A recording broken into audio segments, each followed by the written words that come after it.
सम्मानित सभाको यस बैठकमा म मेरो संयुक्त राष्ट्र सङ्घको महासभामा सहभागिता र चीन भ्रमणको जानकारी गराउन उपस्थित भएको छु। म सम्मानित सदनको ध्यानाकर्षण गराउन चाहन्छु, म जहिले पनि विदेश भ्रमणमा जाँदा यस सम्मानित सदनलाई जानकारी गराएर र एजेन्डाहरू बारे पनि मुख्यतः यी हुनेछन् भन्ने कुरा पनि प्रस्तुत गरेरै गएको छु। भारत भ्रमणमा जाँदा पनि मैले सम्मानित सदनलाई जानकारी गराएरै गएको थिएँ र अहिले संयुक्त राष्ट्रसङ्घ र चीनको भ्रमणमा जाँदा पनि मैले सम्मानित सदनलाई जानकारी गराएको स्मरण गराउन चाहन्छु। केही मान्य सदस्यहरूलाई थाहा रहेनछ कि जस्तो लागेको हुनाले मैले अलि जोड दिएर भन्नुपर्ने अवस्था आइलाग्यो। यी भ्रमणका बारेमा जानकारी गराउनु पूर्व सर्वप्रथम म दुईवटा विषयमा सम्मानित सदनलाई जानकारी गराउन आवश्यक ठान्दछु। एक, आजै बसेको मन्त्री परिषदको बैठकले सुनको अवैध पैठारी तस्करी नियन्त्रणका लागि सुझाव सहितको प्रतिवेदन पेश गर्न जाँचबुझ आयोग ऐन 2026 को दफा 3 को उपदफा 2 बमोजिम उच्च अदालतका पूर्व न्यायाधीश श्री दिल्लीराज आचार्यको अध्यक्षतामा पूर्व प्रहरी अतिरिक्त महानिरीक्षक श्री सहकुल बहादुर थापा, पूर्व सहसचिव श्री किशोरजङ कार्की र पूर्व सहसचिव श्री प्रेमराज जोशी रहेको जाँचबुझ आयोग गठन गर्ने निर्णय भएको छ। 2, नेपाल आयल निगमले हिजोदेखि लागू हुने गरी पेट्रोलियम पदार्थको मूल्यमा गरेको वृद्धि आसन्न चाडबाड र उपभोक्ता हितलाई पनि ध्यान राखी तत्काल फिर्ता लिन मैले निर्देशन गरे बमोजिम नेपाल आयल निगमले सो मूल्य वृद्धिको निर्णय फिर्ता लिई पुरानै मूल्य कायम गरेको छ। म मान्य सदस्यहरूलाई जानकारी के गराउन पनि आवश्यक ठान्दछु भने अघि एकजना मान्य सदस्यहरूले सरकार बाहिरबाट प्रधानमन्त्री आउँदा आउँदै जनतालाई भन्नुभयो, त्यो मेरो जानकारीमा थिएन र प्रधानमन्त्री या सम्बन्धित मन्त्रालयको पनि निर्णयभन्दा केही महिना अगाडि आयल निगम बिस्तारै पहिलाको ऋण चुक्ता गरेर नाफातिर गइरहेको स्थितिमा सायद यो उपयुक्त समय हो अटो प्राइसिङमा जाने भन्ने भएको थियो। त्यसैको आधारमा भएको थियो, जुन अहिलेको जनताको पीर मर्का, जनताको भावना र आवश्यकता विपरीत थियो। आज बिहान मात्रै मैले प्रधानमन्त्री या सम्बन्धित मन्त्रालय या उपप्रधानमन्त्रीहरूलाई पनि जानकारी नदिई अटो प्राइस भनेको आयल निगमको स्वतन्त्रता होइन, राज्यबाट अलग जाने भन्ने होइन, राज्यभित्रकै अङ्ग हो। त्यसकारण अहिलेको यो परिस्थितिमा त्यो मूल्य फिर्ता लिनुपर्छ भन्ने निर्णय गरियो। त्यही निर्देशन अनुसार आयल निगमले मूल्य फिर्ता लिएको छ। यो जानकारी पनि म गराउन चाहन्छु। यो दुईटा जानकारी पछि अब म भ्रमणको बारेमा यस सम्मानित सदनलाई जानकारी गराउँछु। सभामुख महोदय, नेपाली प्रतिनिधिमण्डलको नेतृत्व गर्दै यही सेप्टेम्बर 17 देखि 21 सम्म संयुक्त राष्ट्रसङ्घको 78औं महासभामा सहभागी भई सम्बोधन गरे पश्चात सेप्टेम्बर 23 देखि 30 सम्म जनवादी गणतन्त्र चीनको औपचारिक भ्रमण सम्पन्न गरी 2080 असोज 13 गते स्वदेश फर्केको छु। संयुक्त राष्ट्रसङ्घको महासभामा सहभागी हुन र चीनका प्रधानमन्त्री ली छियाङको निमन्त्रणामा चीन भ्रमणमा जानु अघि पनि मैले यस विषयलाई जानकारी गराएकै थिएँ। मित्र राष्ट्र चीनको औपचारिक भ्रमण चीनका महामहिम राष्ट्रपति सी जिनपिङले गर्नुभएको 2019 को भ्रमणपछि नेपालबाट गरिएको यो पहिलो उच्चस्तरीय भ्रमण हो। कोभिड-19 महामारीका कारण लामो समयदेखि उच्च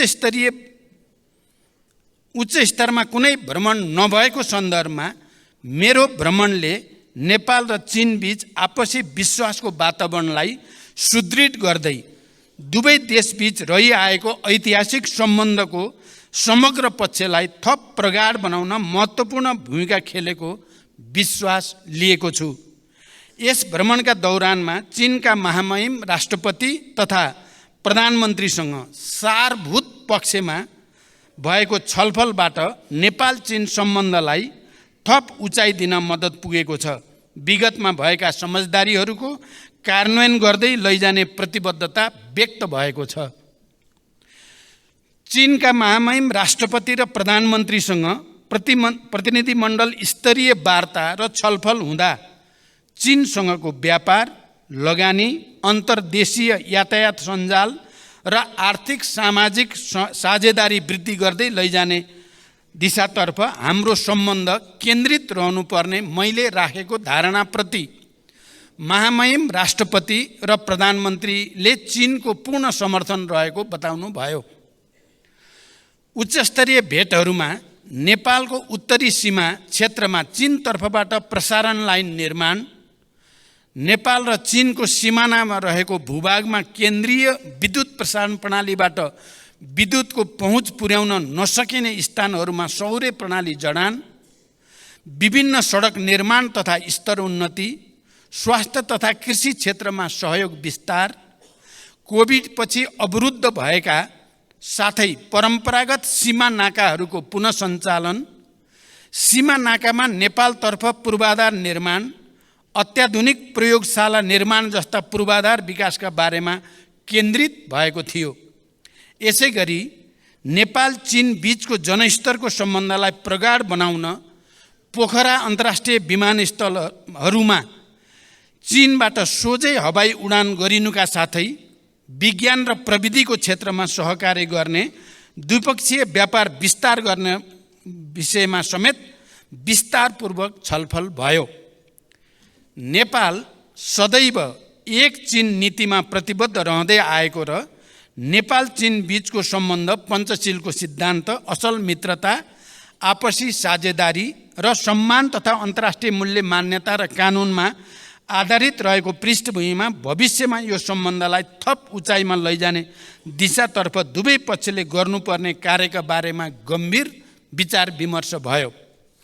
चीन भ्रमणको समयमा चीनको हाङजाउमा विभिन्न देशका राष्ट्र प्रमुख र सरकार प्रमुख एवं उच्चस्तरीय प्रतिनिधि समेतको उपस्थितिमा चीनका महामहिम राष्ट्रपतिले गर्नुभएको उद्घाटन समारोहमा सहभागी भई नेपाली खेलाडीहरूको हौसला बढाउने अवसर पनि प्राप्त भयो। हाङजाओ र बेइजिङमा भएका बैठक र छलफलका अलावा चीनको छोङछिङ, चीनको स्वशासित क्षेत्र तिब्बत र छेन्दुको समेत भ्रमण गरी द्विपक्षीय सम्बन्धका बारेमा छलफल गरिएको थियो। प्रत्येक बैठकमा त्यहाँका राजनीतिक नेतृत्वबाट नेपाल चीन सम्बन्धलाई थप उचाइमा पुर्याउने एवं मेरो भ्रमणको अवसरमा नेपाल र चीनबाट संयुक्त रूपमा जारी वक्तव्यको पूर्ण कार्यान्वयन गर्ने प्रतिबद्धता व्यक्त भएको थियो। यसका साथै चीनको जनकाङ्ग्रेसका अध्यक्षसँगको भेटमा संसदीय प्रणाली र कानुन निर्माणमा चीनको जनकाङ्ग्रेसको अनुभव समेत बुझ्ने अवसर प्राप्त हुनुको साथै आपसी सहयोग आदान प्रदान गर्ने विषयमा समेत गम्भीर छलफल भयो। चीन भ्रमण अघि मैले संयुक्त राष्ट्रसङ्घको चालु 78औं महासभामा सहभागी भई उच्चस्तरीय सत्रको जेनरल डिबेट सामान्य बहसमा नेपालको तर्फबाट सम्बोधन गरेको थिएँ। यस सम्बोधनमा मैले प्रमुख रूपमा नेपालको शान्ति प्रक्रिया र त्यसलाई ठोस निष्कर्षमा पुर्याउन अन्तर्राष्ट्रिय समुदायको सहयोग, जलवायु परिवर्तन तथा यसले गर्दा नेपाल लगायत अल्पविकसित देशहरूमा परेको नकारात्मक प्रभाव र त्यसका निराकरणका उपायहरू, हिमाली राष्ट्रहरूका समस्या, दिगो विकासका लक्ष्यहरूको प्राप्तिमा अल्पविकसित राष्ट्रहरूका समस्या प्रस्तुत गर्दै ती समस्या समाधानमा साधन स्रोतको व्यवस्थापनका लागि विश्व समुदायको गम्भीर ध्यानाकर्षण गराएको छु।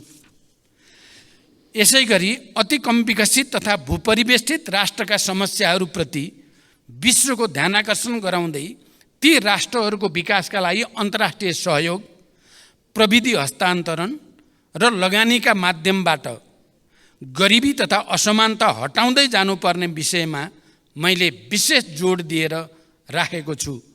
साथै समकालीन विश्वका प्रमुख मुद्दाहरू मानवाधिकार, निशस्त्रीकरण, आतंकवाद बारे नेपालको दृष्टिकोण पनि प्रष्ट शब्दमा प्रस्तुत गरेको छु।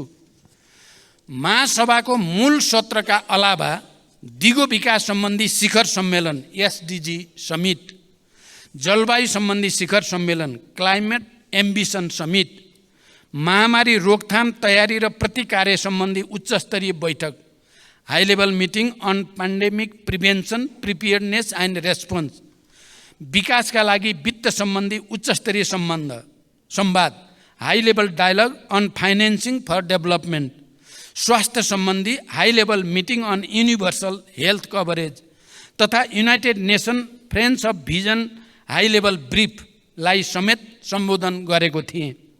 यी सम्बोधनहरूमा मैले नेपाल लगायत अति कम विकसित राष्ट्रहरूको तर्फबाट समेत दिगो विकासका लक्ष्य प्राप्तिका समस्या, त्यसको समाधान, जलवायु परिवर्तनको प्रभाव र सोको न्यूनीकरणमा सहयोग गर्न अति कम विकसित मुलुकहरूका लागि सहज वित्तीय पहुँचको सुनिश्चितता, कोभिड-19 लगायतका महामारी र सोबाट गरिब मुलुकहरूका अर्थतन्त्रमा परेका समस्याका बारेमा विस्तृत र स्पष्ट दृष्टिकोण राखेको थिएँ। यसपटकको मेरो राष्ट्रसङ्घको सबै सभाहरूमा सम्बोधन गर्दा खाली नेपालको प्रधानमन्त्रीको हैसियतले मैले विषयलाई स्पष्ट राख्ने अवसर प्राप्त गरेको मात्रै होइन।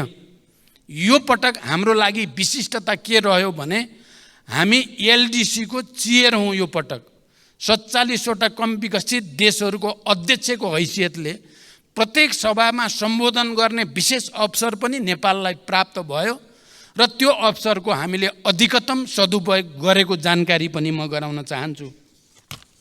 संयुक्त राष्ट्रसङ्घको महासभाकै दौरानमा अमेरिकी राष्ट्रपति एवं संयुक्त राष्ट्रसङ्घका महासचिव लगायत विभिन्न देशका राष्ट्र प्रमुख र सरकार प्रमुखसँग पनि द्विपक्षीय गम्भीर छलफल भएको थियो।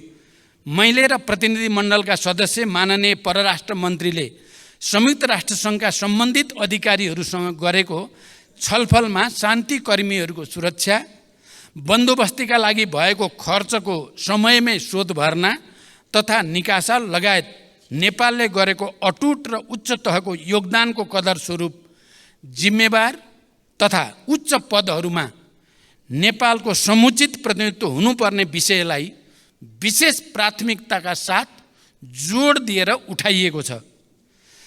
समग्रमा दुवै भ्रमणहरू सफल भएको मैले र हाम्रो प्रतिनिधिमण्डलले ठानेको छ। चीनको भ्रमणले झन्डै 4 वर्ष लामो नेतृत्व तहबाट एक अर्का मुलुकमा भ्रमण नभएको स्थितिको अन्त्य भएको छ। उच्च स्तरमा भएको द्विपक्षीय वार्ताबाट छिमेकीहरूका संवेदनशील विषयहरूमा नेपालले पालन गर्दै आएको नीतिको पुनर्पुष्टि भएको छ। राजनीतिक तहमा विश्वासको वातावरण बनेको छ। पूर्वाधार निर्माण, व्यापार, लगानी तथा जनस्तरको सम्बन्ध विस्तारमा द्विपक्षीय सहयोग र सहकार्यलाई तीव्रता दिने मार्ग प्रशस्त भएको छ र अझ महत्त्वपूर्ण त नेपाल र नेपाली जनताप्रति चिनिया नेताहरूको सद्भावना विशेष रूपले अभिवृद्धि भएको हामीले महसुस गरेका छौँ। त्यसै गरी संयुक्त राष्ट्रसङ्घको महासभामा प्रधानमन्त्री स्तरमा भएको सहभागिताबाट नेपालको शान्ति प्रक्रियालाई निष्कर्षमा पुर्याउन संयुक्त राष्ट्रसङ्घ र अन्तर्राष्ट्रिय समुदायको सद्भाव हासिल गर्ने, नेपालमा द्वन्द्वबाट शान्तितर्फ रूपान्तरणको सफल उदाहरणलाई अन्तर्राष्ट्रिय समुदायले उचित मान्यता दिनुपर्ने, दिगो विकासका लक्ष्यहरूको कार्यान्वयन तथा जलवायु परिवर्तनका प्रभावहरूबारे नेपाल लगायत अति कम विकसित मुलुकहरूका चुनौती र तिनको सम्बोधनका लागि विश्व समुदायको ध्यानाकर्षण गराउने विषयमा नेपाल यसपटक देखिने गरी प्रस्तुत हुन सफल भएको छ।